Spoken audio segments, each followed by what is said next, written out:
Today in the shop, we got the Scrammy. And if you guys remember from last week's video, the swing arm broke right here on the Scrammy. So, what I'm going to try and do is get it jacked up, get everything off of the rear end, disconnected from it, and have it ready for when the new swing arm and the new carrier bearing come in. I ordered a swing arm from a guy off of a Scrambler group on Facebook Marketplace, and I ordered a carrier bearing online. I don't know if the carrier bearing is bad. We did notice play in it, but it's possible that the play came from the swing arm. But I figured since we're going to be in there anyway, we'll replace everything. Does not appear that there was any damage to the case where the chain goes around. But like we showed you previously, the chain is super sloppy. I don't know if you guys can really appreciate it on camera, but the rear axle is cocked right now. I'm gonna get this thing set up on jack stands. Unfortunately, the tripod is over at Stitch's house, so can't do a cool time lapse like I wanted to. But I do believe that the swing arm broke from oxidation or rust. Because I'm looking here and I can see some rust, and that's pretty much where it broke on the other side. Broke like right here where this, there's my finger. Broke right here where this lip is on this side. I looked back when I changed the bracket for the rear brakes, and I noticed that there was rust there then. So I don't think this is I hit a rock and that broke the swing arm. I think it was just compromised. So, go through, get it all taken care of, and we'll go from there. Alright, so I got the hitch off. These are the pieces of the swing arm that broke. This is the top. Based on all of the oxidation I see in there, I'm guessing that it was strictly rust. Here's the bottom. I don't really see any big, fresh zingers. Maybe that one, because it looks like it's a little shiny. I don't know if that was enough to crack the whole piece off of the swing arm. So, I've got a ratchet strap right here holding it up so I can fight to remove everything, because you know this is going to be a fight. You guys just saw us do the carrier bearing on the 300EX, and I mean, for all intents and purposes, I'm taking this down even further because I got to take the whole swing arm off. See if I can leave the shock at the top, just disconnect it from the bottom, but we'll get to that after we get the axle out. So I've got to remove the hubs, got to remove the rest of the brake caliper. I took the bottom bracket off, the one that we had replaced, so that I can slip the whole assembly off.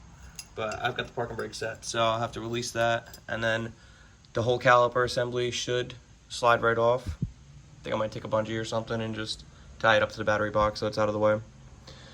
After that, I've got to pull the chain, which means I have to put it in neutral. So I can roll the chain, find the master link, pop the master link out, then take the rotor shield off, or the sprocket shield off.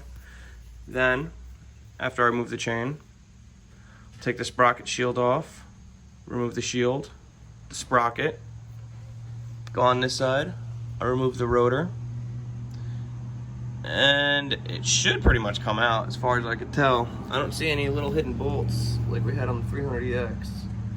So, then after that's done, I'll take off the rear shock, go up front, remove the swing arm, and we'll go from there. I'm going to try and keep the chain around the front sprocket like Stitches did on the Vulcan, because it just makes it easier so you're not sitting in there with your little fingertips trying to get them in. So, alright, I'll show you guys what happens in a minute here. Alright, so, got this hub off. I had to fight with it. Sitting over there, it is really hot. You can hear my little propane torch going. Got the propane torch, leaned up against the drill. And I'm just gonna heat this son of a gun for a good little while.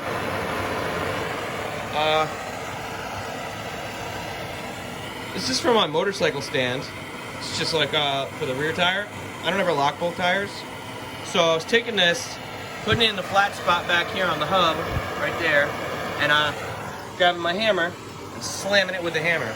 So I was trying to use the dead blow before, but it just wasn't budging.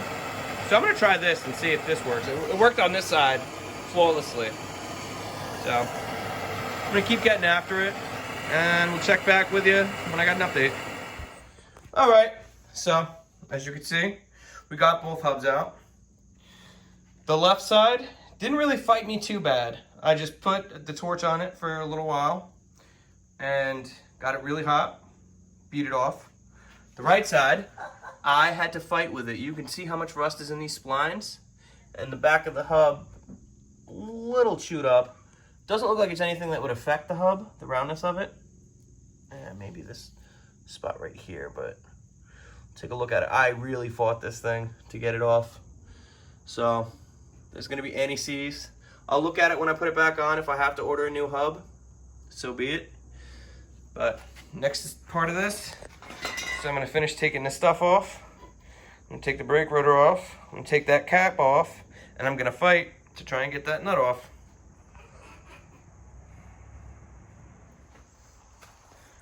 All right, I know the hub's back on there. It is off, it is freed.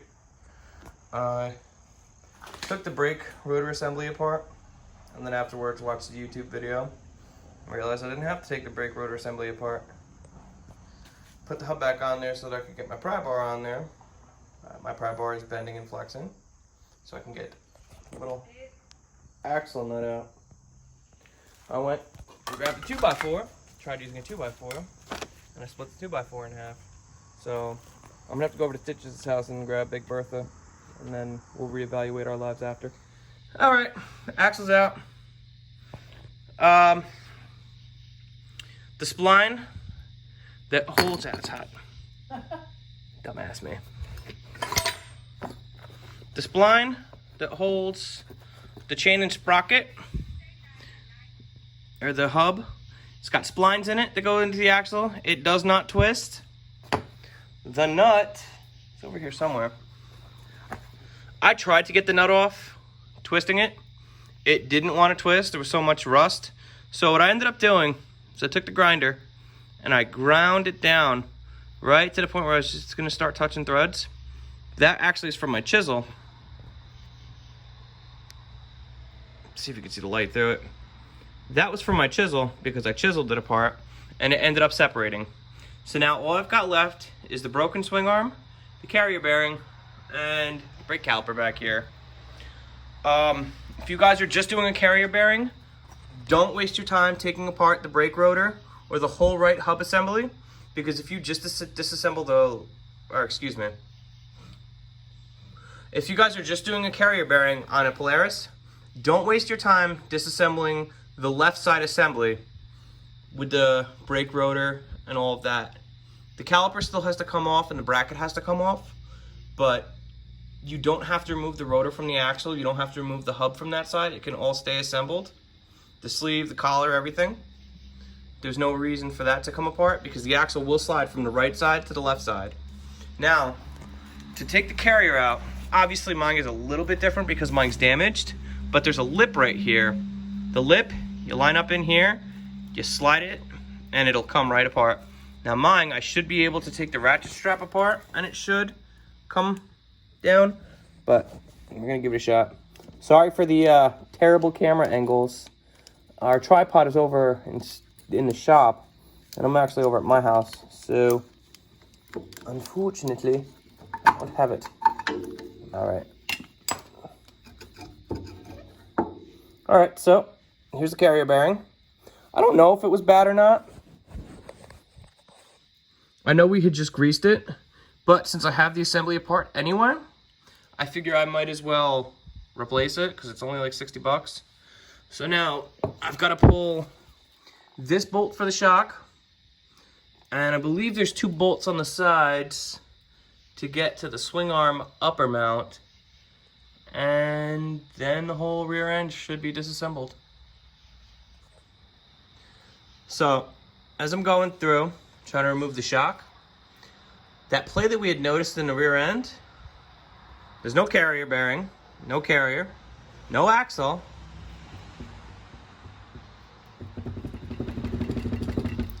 The bushings were bad in the swing arm anyway. But looking at the end of the swing arm here, where it broke right at the end of the welds. I do not think that that was a rock. I firmly don't think that that was a rock. I think that the swing arm itself was just rusty, like I said. So, it's kind of late. I think I'm going to call it a night for tonight. Get back at this thing tomorrow. This is a good stopping point here. I've got the axle assembly ripped apart. There's just a couple bolts to get the swing arm out. I've got to get the shock out. Drop the swing arm, and then it's going to sit on stands just like this until the new parts come in. All right. Here's the axle. Put it on cardboard on top of the tires. You could see we had just greased the axle before we went on the ride. Like I said before, everything on this side of the assembly, the brake, the little cover here, the hub, none of it has to come off. So, don't be like me and waste time pulling one part of the assembly off when you don't have to. I wanted to take it apart anyway, personally, because I wanted to get in here with the wire wheel and kind of clean up some of the crud that was on the rotor. And I noticed that the rear brake pads, there isn't really much left to them, but I do still have the old caliper, and the old caliper has those brand new brake pads in them that I'd gotten. A little rust on them, but that's just from them sitting, because they've just been sitting.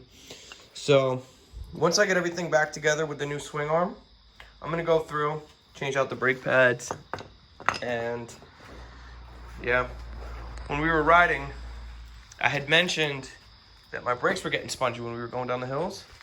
It might have been from a lack of brake pads. So, but yeah, like I said, I'll check in with you guys when I'm pulling the swing arm off.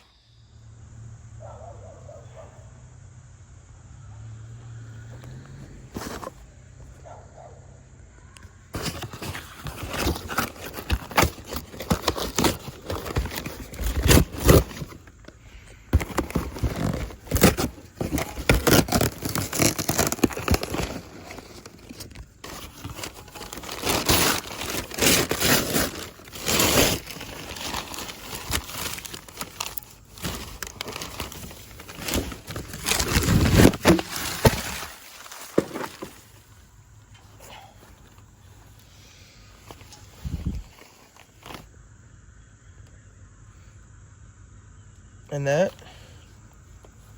my friends, is a replacement swing arm for the Scramby. Cool.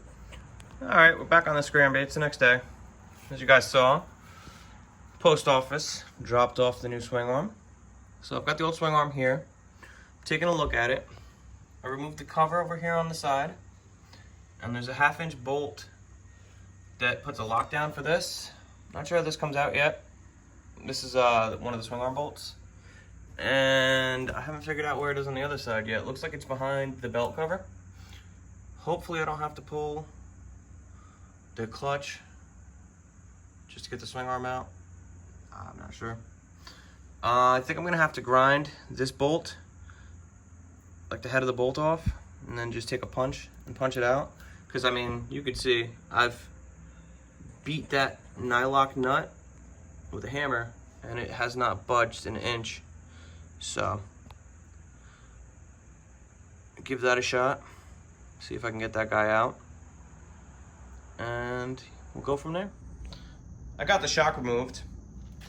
I had to take a cutoff wheel to the bottom bolt because it's completely seized in there.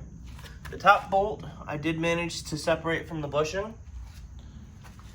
It took a lot of work, a little bit of a torch, and it sat for over 24 hours in PB Blaster. I've got a guy on Facebook that's gonna sell me a Fox racing shock for a good price. He's the same one I got the swing arm from. And he said he would take care of me for a shock. I got the wheel studs in that I ordered from Amazon to replace the broken wheel stud on this rear hub here. But unfortunately, these look like they're front wheel studs, not rear wheel studs. So I'll take them, throw them in the box, keep them for the front wheels in case I have any issues with front wheel studs. And I'm gonna see if I can come up with another solution for them rear wheel studs. That's the update for now. Just pulled the belt. I'm gonna try and pull the secondary clutch. I've got to order a clutch puller for the primary. So just watching a video. I said for the secondary clutch, you pull this bolt out and you should be able to wiggle the clutch out. So I'm gonna give that a shot and check back with you in a minute. I got the secondary clutch out. Took like 5 seconds. You undo the 1/2-inch bolt that sits in the center of the clutch, and you put your hands behind it and you give it a little bit of a wiggle on both sides while pulling towards yourself, and it comes right out like butter. I've got to wait for the primary clutch puller to come in. So for right now, she's gonna sit like a mess until I get the rest of the parts and tools in. I did get in the mail today a replacement carrier bearing, which is right here. I made sure it was the right carrier bearing. So on the reinstallation assembly video, you'll see the carrier bearing get installed on the axle. But for now, I'm kind of at a standstill because there's not really much we can do. I hate the tools being everywhere. I want to finish this job so I can get all the tools cleaned up. But that's it for now. Check back with you when I get more parts in. All right, clutch puller came in. This is the special clutch tool. Threads into the center of the primary clutch. 7/8 socket. Take an impact, put an impact on it, and you send her there. It should theoretically just pull the clutch out, so let's see.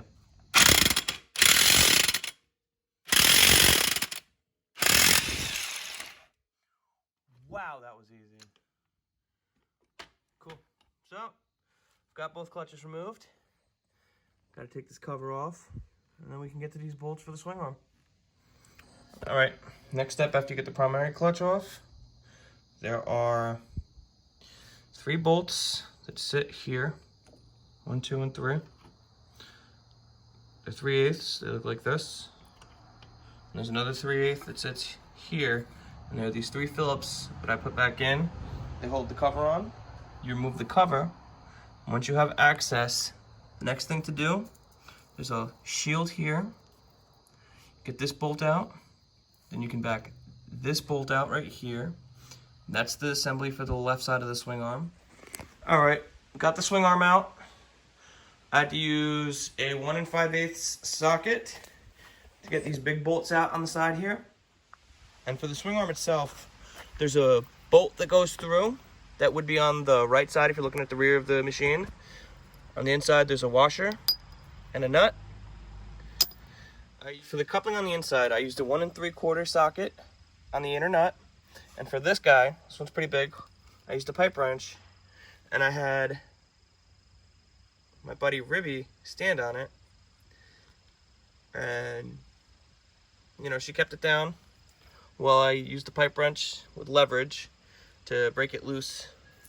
There was, on the washer, I don't even think you can see it anymore, there was thread locker on the nut. So I'm going to put a little bit more thread locker on it. I know this gets torqued down to like 150 foot-pounds, so we're going to send her on home, make sure she's A-okay. If you guys like this kind of content, like, comment, subscribe, hit the notification bell to stay up to date on what we're working on. And see you next time. Tune in next week for the full reassembly video.